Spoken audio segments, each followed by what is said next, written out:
welcome to a brand new Reyt Good road trip, everybody. It's episode 7. Ooh, there's loads going on, and we've been joined by John McClure, everybody. No introductions needed, really. All right, pal? All right, mate. Good. Really appreciate your time. I know you're busy. You've got a lot on, new mate. dad and all that kind of stuff. Yeah. Really appreciate your time. We were just having a little chat about driving then. I went to see Mark Hughes live recently, and John Kubicki. Yeah. He was playing piano for him, and he was saying, I mentioned that we were doing this interview, and straight away he said, I hope fucking John's not driving. Oh, he's a good lad, old John. I can do a good impression of Kubicki. Go on. Yeah, right. I love him, John. He's a very, you know what? Very talented. Yeah. There's so many people in this city who I think are so talented, and Yeah. he's top at list. He's so talented, he's John. Yeah, he said, just make sure John's not fucking driving. No, mate, I'm fucking atrocious. I'm not far off getting banned. I banged into Sunday. You'll like this. Go on. Right outside Blades ground. Oh, right, okay. Right, so Were there any blades there seeing you? No, but I come out in my tracky bottoms, right? I don't like obviously wear like nice clothes all the time. I just literally popped out to drop Eddie at studio. Something fell out of my pocket. I've gone like that, and as I've gone like that, I've gone right into the back of a trailer. No insurance, 6 points, all that. So yeah, I've only been driving 3 years. Yeah. I shouldn't. I will late into this lot, but I've got one of these electric cars that's just like a go-kart, and you can just press go. Your little. What's Do you this like that? thing? It's just a little thing that you just park and reverse. Love it. It's like a go-kart, mate. It's fucking brilliant. Nice. Brilliant. So yeah, on the way down, I will listen to your new podcast, mate. You've got a new podcast out and loads going on, new album and all that kind of stuff. Yeah. That we'll get to, but we'll just have a little chat if that's all right with you. All right, Paul. Cool. Yeah. So I've been listening to your podcast. Is podcasting a new thing for you that you're just getting into, type thing? Yeah. You know, it's just. I suppose it's just another. I have a lot of time on my hands because fortunately I earn my living out of music still. Yeah. You know, I'm blessed managing to sack off getting a proper job. Yeah. And so I just thought I'd do it. I've wrote this book called The World Is Round, and I'm obsessed with this. It's a bit geeky, this, but I'm obsessed with this writer called Ryszard Kapuscinski. Right. And this guy was only Polish news journalist allowed out during Cold War, like. Oh wow. And where he writes about, it's almost like a novel, like a lot of it's bollocks. It's not real. And I was right inspired by reading his stuff, and I've been in so many countries. So I wrote this book, and then my mate says, do it as a podcast. Yeah. And obviously I invited our Chris, who just takes piss all the time. And Eddie's there, and my mate Eddie. But I love it, like, you know, it's my mate Eddie's in it, and it's great. We do a music podcast, Reyt Good Music Magazine podcast, and it's the favourite thing that I love doing. It's just like having your own little radio show that you just piss around at and just have a good time, don't you? There's no rules to it. You can do what you want, say what you want. It's just a great way to get your voice out. I think, you know, world's changing, and you've got to you can either change with it, can't you? Or you can try and resist it and just release your records on vinyl and be a mardy bastard, can't you? And I think you've just got to go with it, you know, and I have a laugh doing it. So next episode we're in South Africa. Oh wow, okay. And our Chris gets off his head. There's a bit of Nelson Mandela in there. It's good. It's all right. Chris got hammered with Nelson Mandela. No, but knowing that's going to be the headline. To be honest, Chris McClure gets off with Nelson Mandela. To be honest, our Chris, you know, knowing our Chris, I wouldn't put it past him. To be honest, up for it. Loves it, mate. Loves it. Yeah. So you mentioned that you make a living out of music. Yeah. You know, obviously that's the hardest thing for any musician to achieve, really, isn't it? Making a career out of it. Definitely. And when we had a chat with Mark Hughes lately, he told me about his record deal, what he signed 10 years ago. What is having a record deal to you as an established musician that's made a career out of it?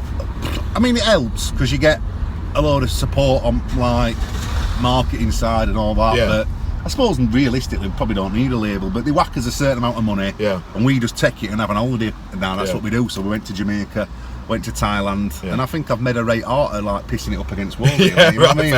I'm a master at it now, so that's what it means to me, really. Just a load of money to piss up a wall and have an holiday. So do you get advances at your level of it? Yeah. So you get a decent advance to do recording, because you're quite prolific. You put 2 albums out in 2 years, haven't you? Yeah, it's not, don't get me wrong, it's not Mills, like, you know, his first album, we were hot, weren't we? We were trendy, all that, and that were more than we've probably ever had.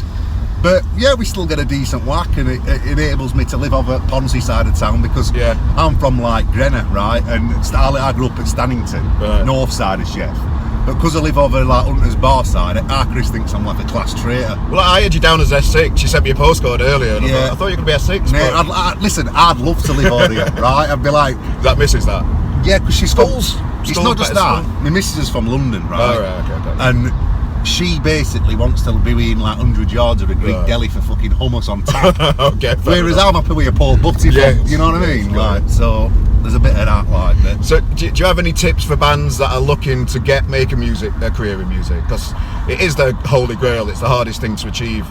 And I suppose it comes down to passion really, and whether you can spend that amount of time and go for your dream type thing. Have you got tips for people that might be watching this? Yeah, they have. You know, that could help them. Yeah, they have. My main gripe with bands at a grassroots level is they spend more time trying to promote themselves and get famous than they do on the music. Yeah. And how are we going to get signed? How can we get signed? Yeah. You'll get signed and you'll do well if you just spend loads of time perfecting what you do. Yeah. And I think bands get distracted by razzle dazzle. Definitely. Right, but let's be honest, there's no music press left.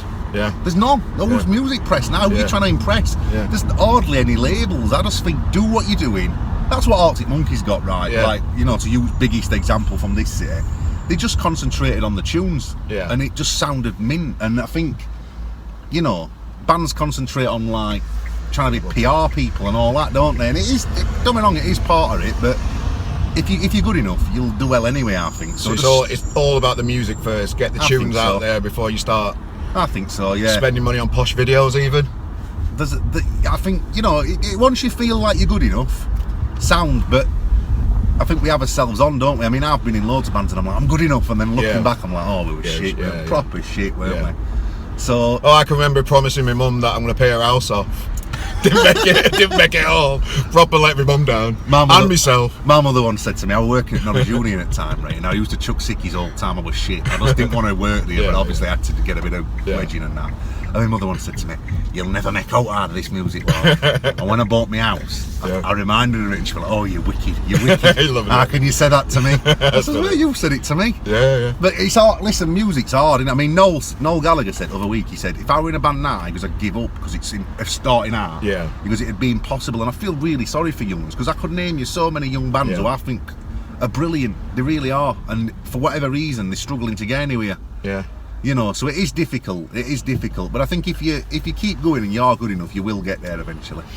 There's different ways to make your money than just selling t-shirts and your CDs, isn't there? There's like publishing deals. You can get your song on FIFA. You guys have had one on, haven't you? That kind of stuff. Yeah, to be honest, mate, I'd sell my body not to get a proper job, because, you know, after 12 years of doing this music thing, 4 of doing a 9 to 5 now, oh fuck, I'd rather die.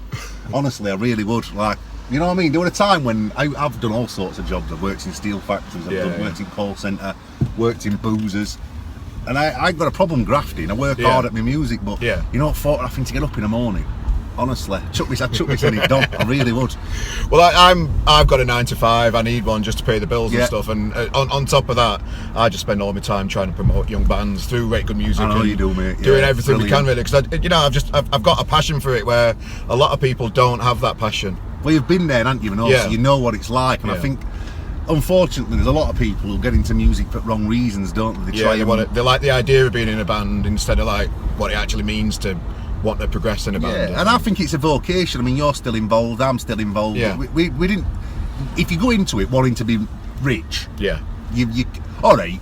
Being loaded would be nice. I'd love to be loaded because I'd do good things with it. Yeah. But realistically, you know, like, you do it and I do it because you love it, right? Yeah. And I think that's what music has to be. You know, because being real about it, in the 60s, musicians had Rolls Royces and Bobby Charlton caught bus to training. Yeah. And now, players for Blades and Wednesday, even like ones who never get it first team, have got like Jags, haven't they? Yeah, it's ridiculous. And it's gone other way. And I think music's become more a kind of passion, really, for most people.